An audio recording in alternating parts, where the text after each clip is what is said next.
I'm Jonathan and welcome to the Tamworth FC Social, a podcast all about Tamworth Football Club. The Lambs officially have a record-breaking goalkeeper. Jas Singh has broken a Tamworth record for the longest period without conceding a goal. We'll be discussing where Singh ranks among the Lambs' best ever goalkeepers. Meanwhile, it was an 8th consecutive clean sheet for Tamworth in their victory over Farsley Celtic. Can the Lambs make it 9 away to Hereford? I'm joined by Brett and Graham and we'll be discussing both matches and of course making our predictions. Don't forget you can follow us on social media at TFC Social Pod. You can click subscribe below this video and switch notifications on to be updated when we upload new episodes. A 1-0 win at home to Farsley then, Brett. Another clean sheet and another match unbeaten. Farsley did prove a tough nut to crack though for a little while, didn't they? They did. And they came with a game plan and they executed it well. I don't think we played that well. Similar to the Alfreton game the week before. But again, sign of a really good team that when you don't play well and you still get the results. I think especially when you throw into the mix, Tamworth played with 10 men for most of that second half. I think we were sort of looking at each other at that moment thinking, right, draw's not the worst result here, because Farsley to that point, particularly from set pieces, I thought it looked really dangerous. But then arguably that was the turning point for Tamworth to really become the dominant team in the game. Graham, what do you think? I mean, it is the sign of a good team, isn't it, when you sort of pull a win out of the bag like that? Yeah, certainly is. I think two games that they've had now, two big bullish teams in Alfreton and Farsley, similar style of play. Alfreton, some ways quite similar to how we play. So they executed better than, what Farsley do. I think Farsley are sort of, a lot of bullying on the ball and, cheap fouls, all that kind of thing. So, it shows that we can grind out results against those kind of teams, which arguably I think are probably more difficult for us to play. They kind of matched that work rate and everything like that. Whereas when we've been playing some of the other teams that might play more of the tippy-tappy football, I think we've probably undone them just because our work rate is way above them. And we just find a way to win, and we're quite direct. So yeah, it's two decent results, and it takes us nicely into two quite tricky games coming up now. Just a quick word on the winning goal against Farsley. Now, it wouldn't be an episode of the Tamworth FC Social without mentioning Tom Tonk's long throw. We'll check that one off the bingo card early doors. I'm still not totally sure how it went in because, he hurls it into the area, somehow finds its way into the net. My memory and recollection is the stadium announcer said it was a Tom Tonks goal. But then since I've seen it credited as an own goal to the Farsley keeper. And then in the post-match interview, one of the Farsley assistant coaches said it might have got a nick off their goalkeeper as well. Obviously, according to the FA rules, you can't score direct from a throw. So it must have gone off the goalkeeper. But it just, again, shows you hurl that ball into the penalty area. All it needs is a little bit of chaos to ensue and it can flick off somebody into the net. I just find it quite amusing, really. If we've got away with that, who cares? How do you concede directly from a throw-in? I don't understand. The keeper was that side of the goal, and it still ends up in the net. It doesn't make any sense.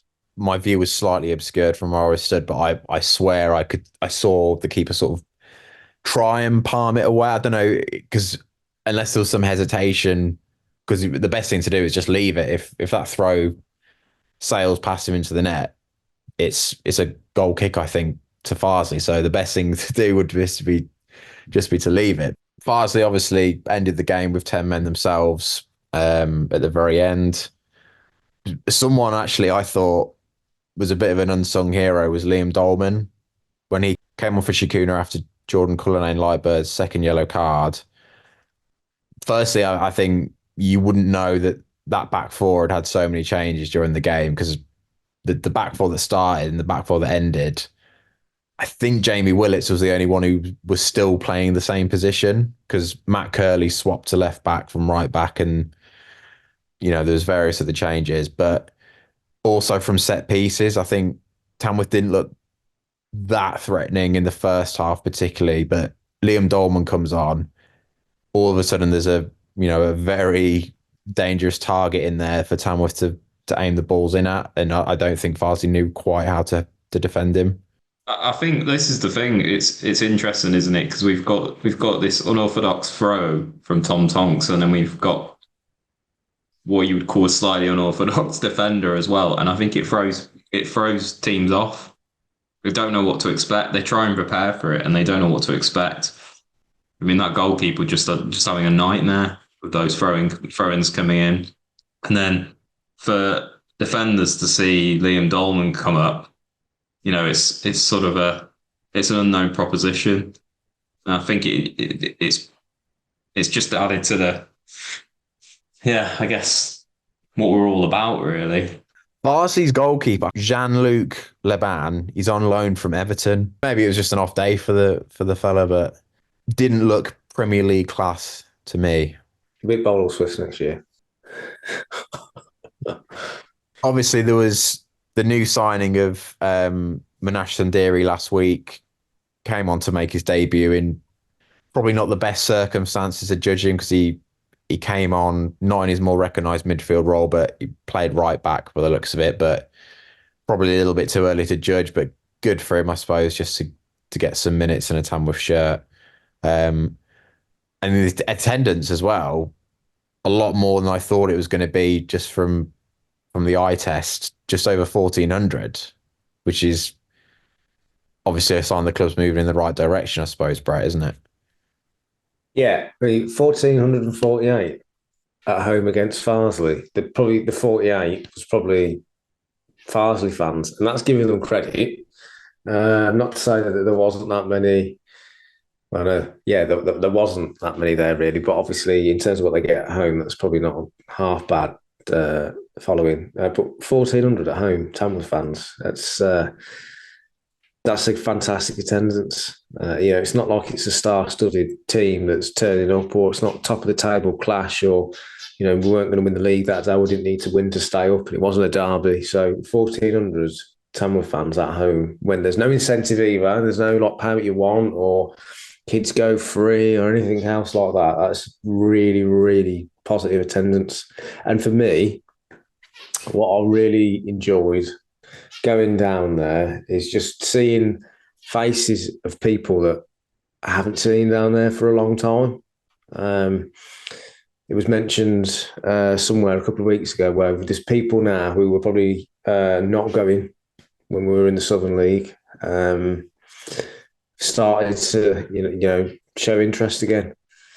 And that's not about being a fair weather fan, being a part-time fan, or anything else like that. That's just about the club catching the attention of the Tamworth public again.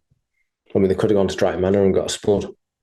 Tamworth won. Scunthorpe lost at home to Curzon Ashton 1-0, which leaves Tamworth 12 points clear at the top of the league. Me and Brett said last week, Graham, we don't want to sort of look too much at what Scunthorpe are up to, because it is well in Tamworth's hands at the moment. But results like this for Scunthorpe are great for Tamworth, aren't they? Yeah, I can't lie. I think I was looking at the Scunthorpe score continuously on Saturday, especially when it was 0-0 for us. And when I saw they went 1-0 down, kind of had a feeling that Curzon would hang on and win. They're basically a bogey team for them this season. They beat Scunthorpe home and away, and I just think, from what I hear and what I read, I think Scunthorpe are they're starting to struggle at home, and the weight of expectation on the shoulders is massive for them. They have 3,000 odd fans expecting them to get promoted. When you watched the post-match interview of Jimmy Dean, their manager. He looked like a broken man, really. He didn't know what to say or what to do. He looked like he'd run out of ideas. So I think they're absolutely feeling the pressure, and we're just kind of just sitting here enjoying it. And yeah, and that's kind of how it's been all season, really. We're just enjoying ourselves. We just keep on grinding out the wins, and they've got all the pressure on them. And now they're 12 points behind. They've got 3 difficult fixtures coming up themselves now. I don't think we should worry. I think we should just concentrate on ourselves, which is what we've been doing all season. But you can't help but look, because every time they slip up and we're getting another win, it's, we're getting one step closer. Has anybody noticed that Jimmy Dean, the Scunthorpe manager, he gets called the PE teacher? And I don't know why.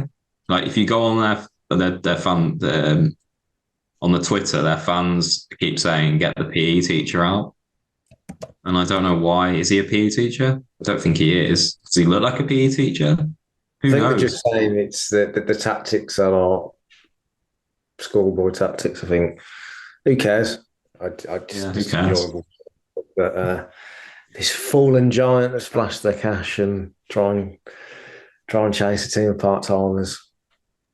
All the more damaging a defeat for Scunthorpe against Curzon Ashton, I suppose, because Curzon Ashton are right in that playoff mix as well, and arguably a promotion rival to them now. I mean, it's the gap between Tamworth and Scunthorpe which is first or second, is bigger than the gap between second and third, which I think tells you a lot about the incredible run Tamworth have been on and how Scunthorpe are seemingly falling away. I don't want to speak too soon.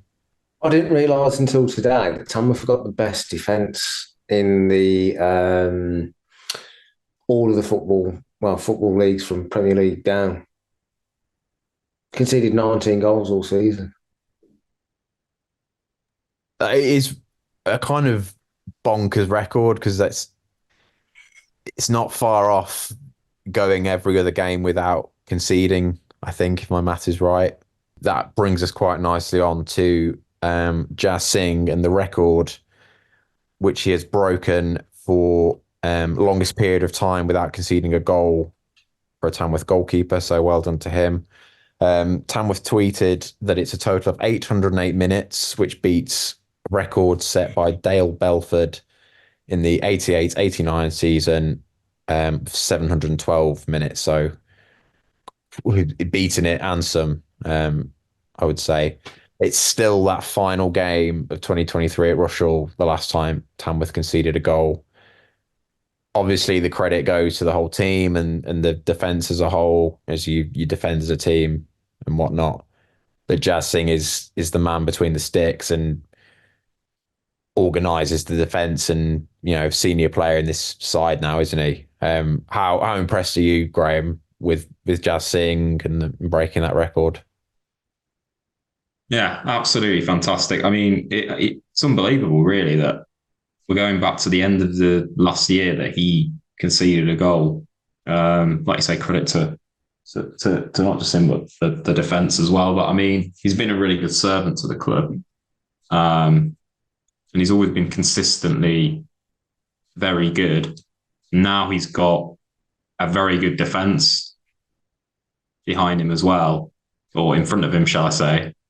I think it's made him, it's made him shine even more. And that save he made against Scunthorpe from, I think it was Matt Curley's header. If we win the league this season, then he's that's gonna be one to remember, I'm sure, and I'm sure they'll have a good joke about that. But I mean, all in all, it's really good. I think he's been tipped for a call up to the England C team as well, which it's been a hell of a long time since we've had anybody in there or even in the mix. So I'd imagine it being when we were maybe even last in the conference. Might be wrong on that, but I think that's sort of testament to how far we've come as a club, that we're getting recognised like that now. I mean, they can hardly not consider him, can they, with that record and where we are in terms of, the other clubs within the steps in the system and how many we haven't conceded a goal in all 2024. It's brilliant. Where would you say Jas Singh ranks in terms of the club's all-time best goalkeepers? Because statistically, he's right up there. But obviously, Dale Belford himself, not too shabby in goal either during his time. Would you say, I mean, Brett, what do you think? Is he Tamworth's all-time best, or is he among Tamworth's all-time best? Congratulations to Jas Singh. That's an amazing stat to have. Even better, really, it's the parallel for the same year that we won the FA Vars. I think that just shows how much a special season they're having. And then also just on the point about the England C call-up, the last player who played for Tamworth, the last Tamworth player who played for England C was Alex Rodman in 2010. And the last international player for Tamworth was Jose Vega, Cape Verde. Alex Rodman was the last player we've had in the England C team. Wow, that's crazy. Best ever Tamworth keeper, Jas Singh. He could be. The record books and history will on that. He's definitely up there. And I've just mentioned another great Tamworth keeper there, Jose Vega. I mean, others will say that his kicking let him down, which, I get, couldn't kick, but he was a fantastic shot stopper and he made some great saves for us in the conference. Dale Belford, obviously, of course, was a trendsetter and a club legend. And the fact that he played in, I'm pretty sure it is, but the fact that he played in 4 separate decades for the club as well. There is not many people who can say that they've done that at any level. Darren Axon, obviously, he's kept goal for the first time that we went up from the Southern League. We've always been blessed pretty much with really, really good goalkeepers. There's one thing that Tamworth are good at. It's finding and maintaining good goalkeepers. Yeah, I always liked Darren. Darren Axon was a great keeper. I think in more recent times, I suppose James Belshaw, he was a very, very good keeper. Enjoyed watching him. I think we had a discussion about this the other day, didn't we, offline, and some good ones. Ryan Price, he was good when we were in the conference days. Danny Alcock. Like you say, Brett, Tamworth always had very good goalkeepers. He kept the number 1 shirt for a little while, didn't he? I can't remember if we got promoted or if he ended up getting another job that meant he couldn't stay full time or something. But I'm pretty sure that was the reason why he ended up leaving as well. And then you've got some other obviously really good bonds as well within that. You've got James Dormand. He was a kid as well. I think he was one that we were looking at having for longevity. He was decent, then he got injured. Jonathan Hedge, same year that we had Joe Collister, 2 amazing goalkeepers. Why we had 2 at the same time, I have no idea. Because we only really needed one or the other. And then it ended up being Collister that played against Everton. I think we could actually do a whole episode of Brett just talking about Tamworth goalkeepers. Something these goalkeepers have in common, a lot of these names have been part of very successful Tamworth sides. So Belford won the Vars in 89. Believe he was also part of the side that won the league in 96, 97. Darren Acton, FA Trophy finalist, I believe, and got promoted that same season. Vega, obviously, it's not silverware, but the FA Cup run. It's probably no coincidence these are all very successful Tamworth sides, and you've got a very good goalkeeper at the heart of them all. If I could get a sort of maybe a top 3, not necessarily in any order from you both, just of the names you would sort of pin down as your all-time 3 keepers for Tamworth. Brett, do you want to go first? Vega, Axon and Belford. What about you, Graham? Does Jas Singh find a way into your top 3? I'm going to slightly different just because I wasn't really around in the era of watching Dale Belford. I only really saw him at the tail end of his career when he was having a handful of appearances. He was basically just playing in the Birmingham Senior Cup games. And he was well over 40, I think. So But I totally respect what he did, and he's obviously a massive legend for the club. But I'm just going to go on the basis of goalkeepers that I saw. So I'm going to go Darren Acton, and I'm going to go Jose Vega, and I'm going to go Jas Singh. Yeah, why not? I mean, if we finish the season and we've got promoted, he's helped us into 2 promotions in a row, and he's broke records. Just before the Farsley game, it was confirmed that Chris Ray has returned to Tamworth on a month-by-month loan until the end of the season. Good option to have in the squad.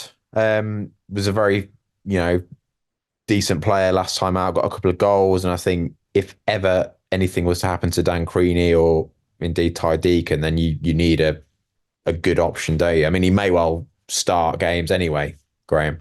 Yeah, I think the good thing about this is that he wants to come back.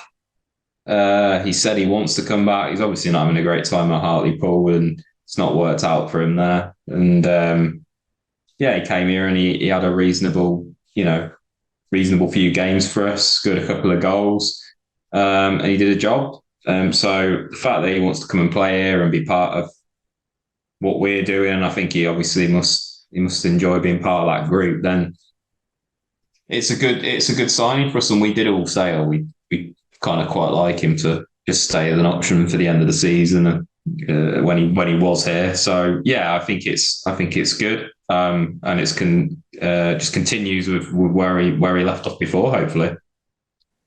Hereford away then on Saturday, chaps. Hereford got knocked out of the FA Trophy last Saturday. They are just outside the playoff positions in the National League North, but interestingly, they are the only team in the top half of the table with a negative goal difference. Are we expecting a repeat of the 4-0 win that the Lambs enjoyed back in August? No, but I think we'll win. Because for Hereford, now they're out the cup, they've obviously got to focus on the league and making sure that they get to the playoff spot. And we smashed them down the Lamb. So we should be going there full of confidence that we will beat them comfortably again. And I think we do. Obviously, it's a bit of a concern having Jordan Cullinane, Lauren Bird out and Creaney not back still. Depends if Aqua's fit. We've still got the momentum. We ground a result out against Farsley. So yeah, I think we'll win. I think we'll beat them. And we don't concede goals. So we'll beat them. Graham? Well, I hope we beat them. Mainly for the fact that I was listening to their radio, Hereford FC, and they seem to underestimate us quite a lot and undermine what we've done, which is quite frustrating. There's a lot of quite a few ex-Hereford players that play for Tamworth now. Carl Finn, Jamie Willits, Jordan Cullinane-Lyburn, and they're all quite sort of surprised by what they're doing at Tamworth. And obviously, Andy Peaks, I think, has got to take a lot of credit for that because he's coached these guys into what we are now. So yeah, I similar to Brett, I think we'll beat them. They do concede a lot of goals, so I think they're going to be more open than the games that we've played against Farsley and Alfreton recently. Completely different style of play. We have got to watch out for Jason Cowley up front. He's going to be the danger man for them. So they seem to think he'll do a job on Jamie Willits. I think that's what's an interesting thing about this, that there's probably a few players in the Tamworth team that will, want to go out there and prove a point and say, we're bigger and better than this now, and we're going places. So it's I expect it will be tight because all of our games are quite tight, to be perfectly honest. But obviously we beat them. We beat them at home. I think they were probably a different side then. I think they were still gelling as a team because they've really pushed on, and then kind of second half of the season. So yeah, it will make for an interesting game. I make Tamworth's last visit to Edgar Street being in October 2019 when Tamworth beat Hereford on penalties in the FA Cup. Just intrigued to see if either of you know, assuming I've got this correct, Do you know the last time Tamworth won at Edgar Street in 90 minutes? Graham, do you want to have a guess first? Was it 2004? Any advance, Brett, on 2004? I don't remember us ever beating Hereford at home. I remember going there just getting tanked usually. 2003? I make it December 2003. So, according to my research, Tamworth won 1-0 with Richard Dryden grabbing the crucial goal. Is this where Bob Taylor scored that ridiculous goal? I saw that goal on YouTube the other day. It's unbelievable. It was 1-0 that year when Richard Dryden scored the winner. It's quite a sort of unusual set of circumstances to be going there, absolutely flying in a league where Hereford are sort of would be very happy with playoffs, you'd imagine. Brett, you must have been to Edgar Street in your time, but I doubt in circumstances like this. I remember going to Hereford just thinking we're going to get smashed here. And all I ever remember us doing is getting smashed there. So I don't remember that victory at all. So yeah, odd, strange times that we are living in. It's a funny old ground, Hereford is. Funny and old. It's a bit bizarre. It's that two-tier stand where the away fans stand underneath the home fans who sit down, and it's got those two curved terraces at the back. It's definitely old and got a lot of character. I'm not coming into this game feeling like I felt for the Alfreton game, where I really sort of felt a draw is going to be a fantastic result here, because I think following the Farsley win, it's not the same as going to Scunthorpe and giving it, your absolute all, leaving everything on the pitch, and you've got to go again later that same week. I think I'd like to feel that Tamworth are sort of, in the early stage of another really strong mini run. We've had a full week off. It's just picking up where we left off again. And we'll have our usual game plan in place, and it's worked for 95% of the season. So I'm feeling pretty confident going into that. And when you look at kind of the stats side of things, it weighs up in our favour. So yeah, I think we've got to go there favourably. I think the only slight doubt in my head is that you always think, well, Hereford are going to bring a big crowd and all of that. Will the pressure get to us? Well, why would it? We've gone to Scunthorpe on a Tuesday night and beaten them in their own patch, and deservedly so. So we're bigger and better than what I'm making out we are to be, and that's the thing. And I think it's interesting, like I say, going back to the Hereford fans on the podcast and sort of undermining what we're doing, comparing what we're doing right now to Leicester winning the Premier League, which is just unbelievable, because we've been here before. We've won this league twice, in my generation, and yeah, we deserve to be here. We're not here by fluke. Look at the stats. Time for your predictions then, chaps. So a reminder, 1 point for a correct result, 3 points for getting the scoreline correct. Graham, you thought Tamworth would beat Farsley 2-0 last time. Brett, you went for 3-0. So neither of you quite got it right this time. So you both settled for a point each. That keeps you top of the predictions table, Graham, on 17 points, with Brett just 2 behind. What is your prediction for Hereford away, Graham? I think we might finally concede, but I think we will win. I'm going to go 2-1 to Tamworth. Well, I was going to say 2-1, but soon as we can't have the same score on each, I will say 2-0. I do think we will concede, but I'm saying 2-0. You can go 2-1 if you want, Brett. It just means you won't retake top spot. 2-0. 2-0. That's all for this episode of the Tamworth FC Social podcast. Thank you for listening. You can follow us on social media at TFC Social Pod. If you've enjoyed this episode, please give it a like and subscribe to our YouTube channel. You can do that by clicking the subscribe button below this video and turning on video notifications. Until next time, goodbye.